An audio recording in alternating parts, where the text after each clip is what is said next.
Assalamualaikum teman-teman semua. 4 kerajaan di Indonesia yang paling lama berkuasa. Ini daftarnya teman-teman. Sebelum lanjut saya mohon dukungannya subscribe, like dan share. Untuk perkembangan channel ini. Terima kasih teman-teman. Mari kita simak pembahasannya. Jejak kerajaan di Indonesia dapat ditelusuri mulai dari abad keempat. Pada abad ini, sebuah kerajaan telah berdiri di daerah Kalimantan dan disebut sebagai kerajaan tertua di Indonesia. Sejak itu, berbagai kerajaan hadir di berbagai wilayah Nusantara. Beberapa di antaranya berkuasa dalam waktu cukup lama. Berikut, daftar kerajaan di Indonesia yang paling lama berkuasa. 1. Kerajaan Kutai. Kerajaan Kutai Martapura merupakan kerajaan Hindu tertua yang ada di Indonesia. Kerajaan ini berdiri sekitar abad keempat Masehi. Namun ada pula yang menyebut kerajaan ini berdiri pada abad kelima Masehi. Lokasi kerajaan ini di Muara Kaman, di daerah aliran Sungai Mahakam, Kalimantan Timur. Berdirinya kerajaan ini dipengaruhi oleh kebudayaan India, terutama saat kebudayaan Hindu datang ke Nusantara. Awalnya kerajaan ini merupakan kelompok masyarakat yang berbentuk suku. Namun kedatangan Hindu membuat perubahan pada sistem pemerintahannya. Hal ini terlihat dalam prasasti Yupa, yakni monumen batu yang memuat tulisan dengan bahasa Sanskerta.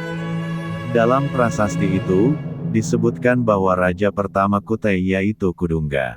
Waktu itu ia belum memeluk agama Hindu dan kekuasaannya masih sebatas suku. Namun ketika pengaruh Hindu masuk, ia mengubah struktur pemerintahannya menjadi kerajaan dan mengangkat dirinya sebagai raja. Masa keemasan kerajaan Kutai saat diperintah Raja Mulawarman. Raja Mulawarman dikatakan sebagai raja yang berbudi pekerti yang baik dan kuat. Mulawarman merupakan keturunan dari Aswawarman, anak Kudungga. Pada masa pemerintahannya juga, kehidupan ekonomi kerajaan Kutai Martapura semakin berkembang pesat karena pertanian dan perdagangan. Kerajaan Kutai memiliki jalur perdagangan karena letaknya di aliran sungai. Pemerintahan kerajaan Kutai Martapura berakhir ketika Raja Dharma Setia dikalahkan oleh Aji Pangeran Anum Panji Mendapa dari kerajaan Kutai Kertanegara yang menganut agama Islam pada tahun 1635. 2. Kerajaan Mataram Kuno.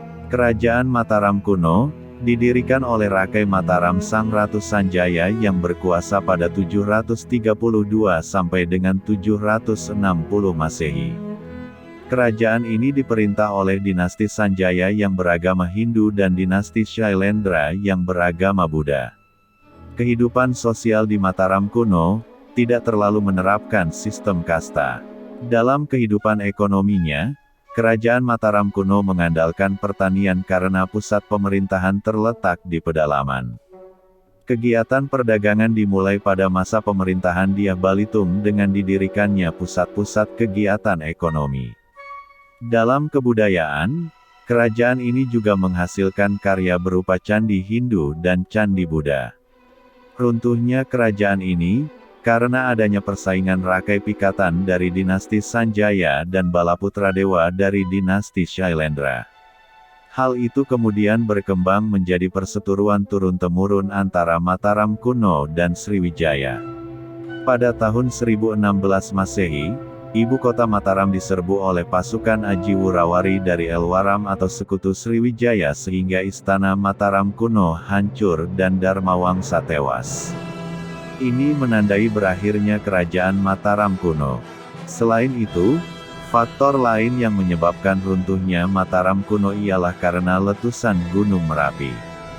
Akibatnya, pemerintahan Mataram di Jawa Tengah pun lenyap, ibu kota kerajaan terkubur, dan terjadi pemindahan pusat kekuasaan dari Jawa Tengah ke Jawa Timur. 3. Kerajaan Sriwijaya. Kerajaan Sriwijaya berdiri pada abad ke-7 dengan Dapunta Hyang Srijayanasa sebagai pendirinya. Terletak di Palembang, Sumatera Selatan, kerajaan ini menganut agama Buddha. Pada prasasti Kedukan Bukit tercatat bahwa kerajaan ini didirikan pada tahun 682 Masehi. Nama Sriwijaya diambil dari bahasa Sanskerta dari kata Sri, berarti cahaya, dan Wijaya, berarti kemenangan. Masa kejayaan kerajaan ini terjadi pada pemerintahan Raja Balaputradewa, tahun 856 Masehi. Pengaruh kerajaan ini pada masa kepemimpinan Balaputradewa antara lain menguasai perdagangan di jalur utama Selat Malaka hingga ke Kamboja.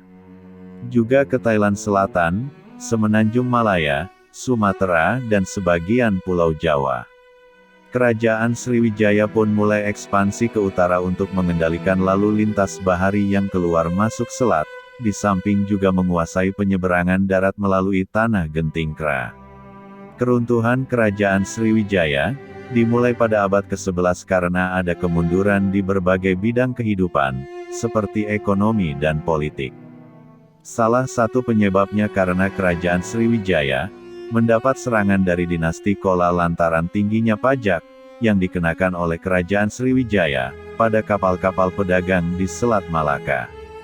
Dinasti Chola pun menyerbu kerajaan ini dua kali, pada 1017 Masehi dan 1025 Masehi. 4. Kerajaan Majapahit. Awal pendirian kerajaan Majapahit ialah saat Raden Wijaya lari karena adanya pemberontakan Jayakatwang pada tahun 1292 Masehi. Saat pelariannya, ia membuka desa kecil di hutan Trowulan dan diberi nama Desa Majapahit. Seiring waktu, desa itu terus berkembang dan Raden Wijaya melakukan pendekatan dengan penduduk dari Tumapel dan Daha. Setelah mengalami peperangan dengan pasukan Hubilai Han dan mengalahkan Jayakawang, Raden Wijaya menyerang kembali pasukan Hubilai Han. Ia menyerang karena tidak mau tunduk dengan kekuasaan Kaisar Mongol. Ia pun akhirnya dinobatkan sebagai raja pada tahun 1293 Masehi dan mendirikan Kerajaan Majapahit. Kerajaan ini berdiri pada abad ke-13 Masehi dan berakhir pada abad ke-16 Masehi. Kerajaan Majapahit merupakan salah satu kerajaan besar yang ada di Nusantara dengan cakupan wilayah yang luas. Kerajaan ini mencapai masa keemasannya pada pemerintahan Hayam Wuruk, dengan patihnya Gajah Mada. Hayam Wuruk berkuasa selama 1350 sampai dengan 1389 Masehi. Ia berkuasa selama 39 tahun. Saat masa pemerintahannya pula wilayah Majapahit semakin luas, dibantu dengan adanya Sumpah Palapa dari Gajah Mada. Wilayah Majapahit saat itu meliputi Sumatera, Semenanjung Malaysia, Kalimantan, Sulawesi, Kepulauan Nusa Tenggara, Maluku, Papua, Tumasik, Singapura, dan sebagian kepulauan Filipina. Kerajaan Majapahit runtuh dikarenakan tidak adanya raja yang piawai dalam memimpin setelah kematian Hayam Wuruk dan Gajah Mada. Bahkan di masa-masa setelah kepemimpinan Hayam Wuruk, sering terjadi perang saudara dan juga wilayah yang ditaklukkan mulai melepaskan diri. Gajah Mada meninggal pada tahun 1364 Masehi dan Hayam Wuruk meninggal pada tahun 1389 Masehi. Melansir dari berbagai sumber atau Maria Alexandra Vedo, Litbang MPI. Itulah kisah singkat tentang 4 kerajaan di Indonesia yang paling lama berkuasa. Saya akhiri, mudah-mudahan bisa menambah wawasan sejarah teman-teman semua. Wassalamualaikum, terima kasih.